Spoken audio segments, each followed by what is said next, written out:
जिल्ला कृषि विकास कार्यालय कञ्चनपुरले न्यून जग्गा भएका र कम लगानी गरी मनग्गे आमदानी गर्न चाहने कृषकलाई च्याउ खेती सम्बन्धी तालिम दिन थालेको छ। त्यसैगरी कार्यालयले अनुदान समेत दिएपछि अहिले विभिन्न पेशामा रहेका सीमान्तकृत गरीब विपन्न समुदायका कृषक च्याउ खेतीतर्फ आकर्षित हुँदै गएका छन्। कृषि विकास कार्यालयले ग्रामीण क्षेत्रका कृषकलाई विभिन्न गैर सरकारी संस्था मार्फत च्याउ खेतीका लागि चाहिने टनेल समेत निर्माण गरिदिँदै आएको छ। च्याउ खेती सम्बन्धी तालिम र अनुदान पाएपछि शुरू गरिएको व्यवसायबाट स्थानीयले राम्रो आमदानी गर्न थालेका छन्। भीमदत्त नगरपालिका 18 भगतपुरकी तारादेवी धामीले थोरै लगानी र मेहनतबाट च्याउ खेती गरी छोटो समयमै राम्रो आमदानी गर्न थालेको बताउनुभयो। उहाँले च्याउ खेतीबाटै आफूले बालबालिकालाई विद्यालयमा पढाउन र घर खर्च चलाउन सहज भएको बताउनुभयो। बच्चालाई पढाउनेदेखि लिएर अनि आफ्नो घर खर्च सबै राम्रो एकदम राम्रो चलाइरहेको छु। मैले एक दिनमा मैले हिजो मात्र बेच्दाखेरि मैले 2200 रुपियाँको बेचेको थिएँ सर।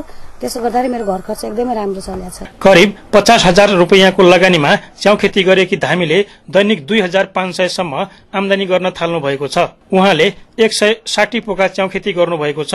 लगानी कटाएर 1.5 महिनामा 1 लाख भन्दा बढी बचत गर्ने सोच बनाएकी धामीले सम्बन्धित निकायबाट आगामी दिनमा समेत सहयोगको अपेक्षा राख्नु भएको छ। मैले चाहिँ यो राष्ट्रिय कृषक भेला चितवनमा जाँदाखेरि चाहिँ यो च्याउ खेतीमा प्रेरणा पाएको र मैले तालिम चाहिँ जिल्ला कृषि विकास कञ्चनपुरबाट तालिम पाएँ।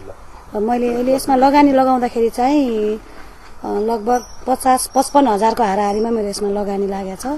ताराधामी जस्तै कञ्चनपुरका 60 भन्दा बढी कृषकले व्यावसायिक च्याउ खेती गरिरहेको जिल्ला कृषि विकास कार्यालयले जनाएको छ।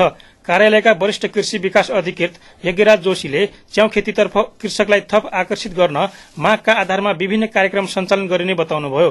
जिल्लामा च्याउ खेतीको सम्भावना राम्रो छ र यसप्रति कृषकहरूको आकर्षण दिन प्रतिदिन बढ्दो अवस्थामा छ।